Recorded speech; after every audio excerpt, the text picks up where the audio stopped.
Ah, désolé, forcément on commence direct. Hop. J'ai même pas reconnu. Tu connais lui. Comment vas-tu Christophe? Très bien.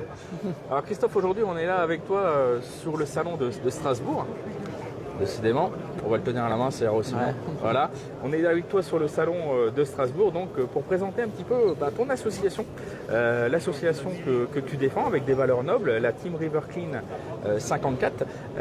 Est-ce que tu peux nous parler un petit peu de ton association, savoir un peu quel est le but de celle-ci, savoir ce qu'elle fait, et puis un petit peu nous parler du concept, parce que je trouve ça très très intéressant pour les gens qui nous suivent. Donc explique-nous tout Christophe. Alors nous voilà, tout a commencé. À la base, on est tous pêcheurs. En se promenant, en allant à la pêche, on voyait les déchets au bord de l'eau. Donc il y a 5 personnes sur Toulouse. L'association a commencé à Toulouse, la team nationale. Pascal, le président, a fondé cette association pour justement ramasser ces déchets en allant au bord de l'eau. Il a créé un petit sac de ramassage et à chaque fois qu'il allait à la pêche, il faisait son petit ramassage en pêchant. Voilà, ça a commencé comme ça. Après, ça a commencé à s'agrandir. On a fait un système d'ambassadeurs sur tous les départements et maintenant on a créé des antennes départementales. Le but, c'est justement de pouvoir ramasser tout ce qui traîne en bord de rivière, en bord des canaux, sur les berges, pour éviter qu'ensuite ça se retrouve dans la mer. Voilà. Donc après, je présume que le concept également, c'est de développer avec les écoles de pêche, je suppose, parce que l'environnement, ça commence dès le plus jeune âge. Tout à fait. Pour essayer d'inculquer les bonnes valeurs dès le départ. Je suppose que vous faites, je ne sais pas si vous faites aussi des animations dans des écoles ou pas. C'est plus compliqué ça? Ça peut pas tomber mieux, parce qu'on est tous les deux animateurs dans une école de pêche. D'accord, ok. École de pêche de Jarville, les petits futés de la ligne. D'accord. Voilà. Donc en plus de ramasser les déchets, on inculque aux jeunes l'environnement, le ramassage. Et ça, tout ça entre dans le programme annuel, on va dire, pour les jeunes. Alors pour ceux qui nous suivent là actuellement, n'hésitez pas à nous indiquer s'il y a des problèmes techniques au niveau du son et de l'image. Je te permets de couper Christophe par rapport à ça, comme ça on est sûr d'avoir quelque chose de plutôt convenable et correct. Donc vous faites plusieurs actions dans l'année, je suppose, concernant vos œuvres environnementales. Comment ça fonctionne en fait? Ça se planifie longtemps à l'avance? Alors, nous, en tant qu'ambassadeurs sur la Team France, on essaye de faire un gros ramassage par trimestre. Donc ça, justement, on prévoit à l'avance. Après, on fait des ramassages individuels. Chaque pêcheur, quand il va au bord de l'eau, on a notre petit sac, notre pince, on ramasse tous les déchets qu'on trouve. Mais sur les gros ramassages, oui, ça se prévoit 2 mois, 3 mois à l'avance. Sur le trimestre après. Ouais. D'accord, ok. L'association représente combien de membres? Alors actuellement, 5 antennes départementales, 120 ambassadeurs sur la France, quelques-uns sur la Belgique et au Canada. Est-ce que les élus locaux, aussi bien maires, députés, conseillers régionaux, le canton, tout ça, est-ce que vous avez du soutien de la part de ces personnes-là, ou est-ce que tu sens qu'ils ne sont pas forcément sensibles à la cause environnementale que tu défends avec ton association? Nous, les APPMA et les fédérations sont sensibles, étant donné qu'ils travaillent sur les berges et sur les canaux. Les élus, je suis adjoint au maire, en plus de ça. Multicasquette. Ah oui, multicasquette. Donc nous, sur notre ville, oui, on arrive encore à faire bouger un peu, mais c'est vrai que sur certains départements, c'est pas évident. Nous, dans le 54, ça marche bien. On voit des antennes dans d'autres départements où ils ont énormément de mal. Et vous êtes ouvert à discuter avec tous les partis. On est d'accord que vous fermez la porte à personne. Tout à fait. Vous êtes multi-partis, donc il n'y a pas de souci. Concernant les écoles, non pas forcément les écoles de pêche, mais les écoles dites classiques, là où les élèves vont à l'école tous les jours, est-ce que vous faites des actions de ce type-là avec eux ou pas du tout? Tout à fait. Nous, on intervient dans les écoles, dans les centres de loisirs. On fait aussi bien des cours théoriques sur l'environnement, pourquoi ramassage, voilà. Et l'après-midi, donc on commence le matin les cours théoriques sur des petits jeux, des jeux de cette famille comme on a fait. Et l'après-midi, on fait un ramassage avec les jeunes. Actuellement, on est inscrit sur le site du SNU, Service National Universel, et on reçoit des jeunes qui passent leur SNU au sein de la team. Donc on les fait ramasser avec nous. Ils ont 88 heures à faire sur l'année, sur 2 ans. Et ben, ils font des ramassages avec nous, on intervient. Au niveau des kilos que vous avez pu ramasser, ça peut peut-être même se chiffrer en tonnes, qui sait, je ne sais pas. Ça représente combien en volumétrie sur une année, par exemple sur l'année 2023 qui vient de s'écouler? Là, je ne l'ai plus en tête. J'ai les tableaux, mais je pourrais vous donner les tableaux si vous voulez. À l'occasion, oui. Oui, voilà. Donc j'ai les tableaux annuels depuis 4 ans sur tous les ramassages. Donc ça fait 4 ans que l'association existe, c'est ça? Qu'on a fait tout ça, qu'on a mis tout ça en place. Oui. Et quel a été l'élément déclencheur pour toi de vouloir créer cette association pour l'environnement? Qu'est-ce qui a déclenché ça chez toi? Moi, chez moi, c'est en tant que pêcheur. Voilà, moi je suis pêcheur, quand je vois l'environnement, à chaque fois que je vais à la pêche, je ramasse un petit papier, ça a commencé comme ça. En plus, l'école de pêche, on était basé vraiment sur l'environnement. J'ai connu la Team River Clean par Facebook. Je me suis inscrit pour devenir ambassadeur, puis depuis ça a pris, je suis secrétaire national et maintenant président de la Team 54. D'accord, ok. Ça représente beaucoup de ton temps, je suppose. Tu saurais nous dire à peu près combien d'heures par semaine tu consacres à ton association? Voilà. Sur que l'association de la team? Oui. La team, on va dire 8-10 heures quand même par semaine. Ouais. À côté de ça, ton travail, quoi. Voilà. Et à côté de ça, ton rôle à la mairie. C'est ça. Donc ça représente énormément. Moi, je travaille beaucoup tout ce qui est dossier, fichier en tant que secrétaire. Moi, c'est surtout le soir. Le soir, je suis tout le temps sur l'informatique. Et les autres périodes, oui, c'est la recherche de... On a une application qui s'appelle Trashpotter. Trashpotter, c'est une application sur le téléphone. Les gens, ils font des... Quand ils voient un endroit qui est pollué, ils font un petit spot. Nous, on reçoit en tant qu'ambassadeur, on reçoit les endroits qui sont pollués. Et de là, il faut prévoir un nettoyage, il faut prévoir tout ce qui va à côté. C'est vous qui l'avez développé ou Non, on travaille avec une personne qui a développé ce site d'application et on est rentré avec en contact et depuis ça marche très très bien. Alors si par exemple une région n'est pas représentée par votre association mais souhaite intégrer votre programme de protection de l'environnement, quelles sont les démarches? La page Facebook, Team River Clean.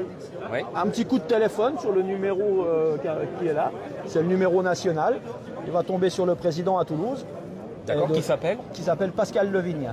Pascal Levigne. Voilà. Et puis après, un petit questionnaire pour savoir quand même ce qu'il veut faire à qui on a affaire et si c'est ça. Si c'est un bon projet, quoi. Tout à fait. Puis après, on l'intègre à l'équipe en tant qu'ambassadeur. En tant que communication, je parle pas pour moi, mais je parle en termes général. Est-ce que genre France 3 Régions est déjà venu pour soutenir? Est-ce que vous avez déjà eu des moments de gloire médiatique entre guillemets? Est-ce qu'une exposition, est-ce que ça a déjà eu vu le jour déjà ou pas du tout?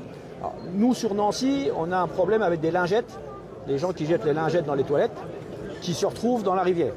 Donc on a fait intervenir France 3 2 fois. D'accord.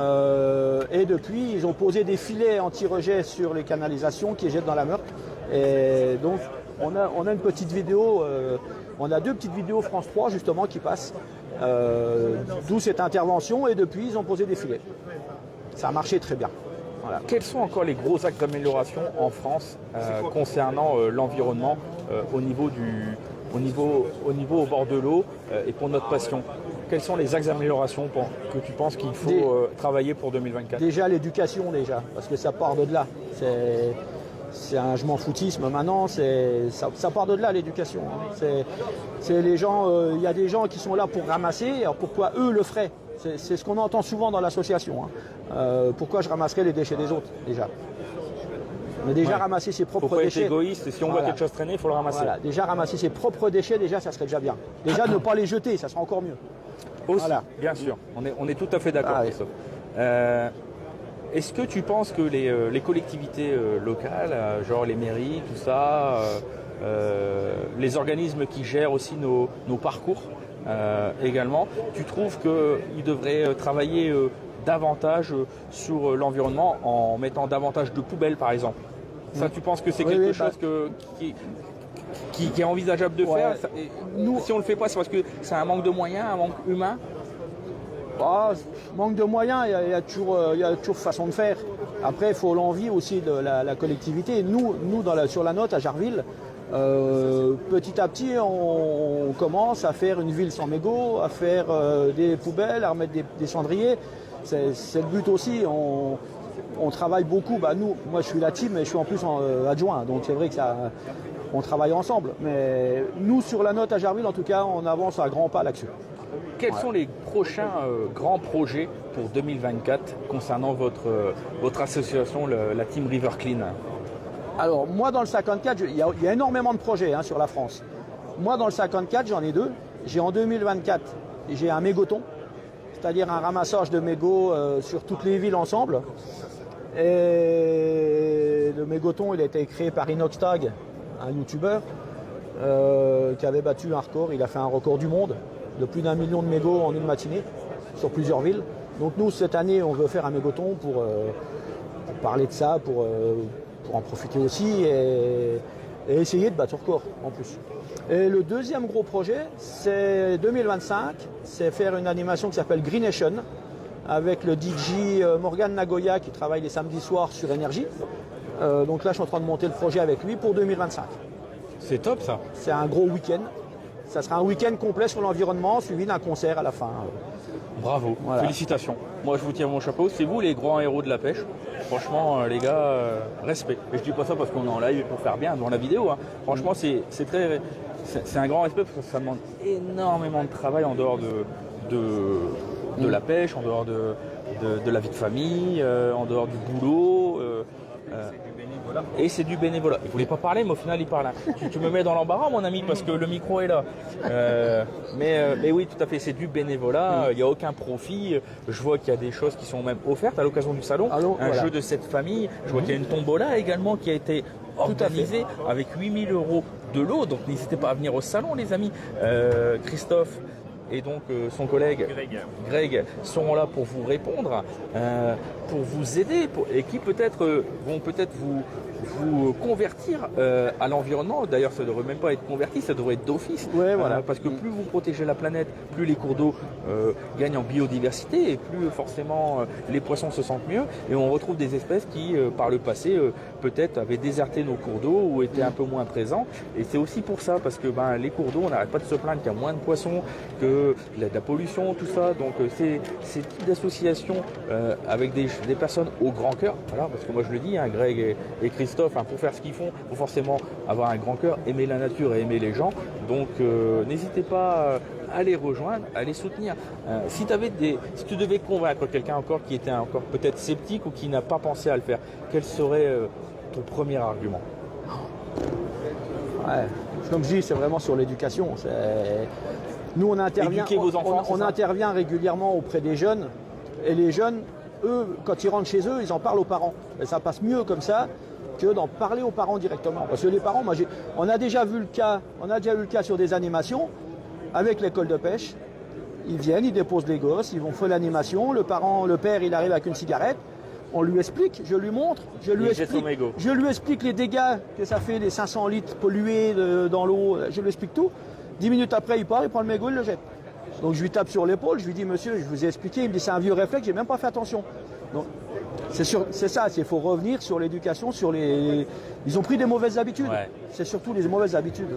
Les fondamentaux, quoi. Ouais. Ok.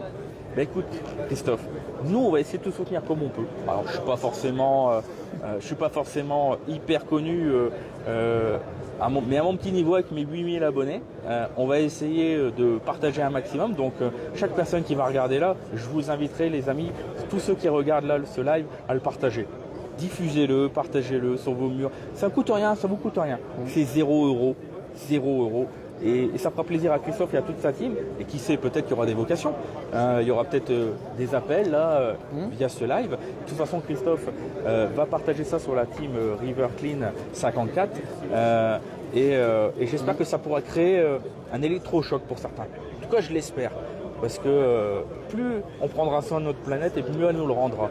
Parce que les cours d'eau deviennent de plus en plus pollués, les berges également. Et si on veut retrouver un espace de jeu, un terrain de jeu, parce que c'est un terrain de jeu, appréciable et agréable pour tout le monde, et que tout le monde puisse prendre un maximum de plaisir au bord de l'eau, parce que le but c'est de prendre du plaisir, il faudra prendre soin de notre terrain de jeu. C'est comme votre maison, les amis. je Tout à pense. fait.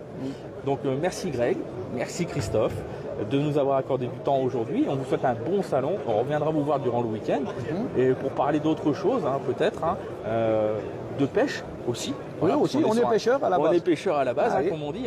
Et puis nous parlerons un petit peu de leur pêche favorite peut-être. On verra durant le salon. Merci à toi Christophe, merci à toi Greg. Merci. Et un bon salon à vous. Merci bien. On va faire ça, comme ça.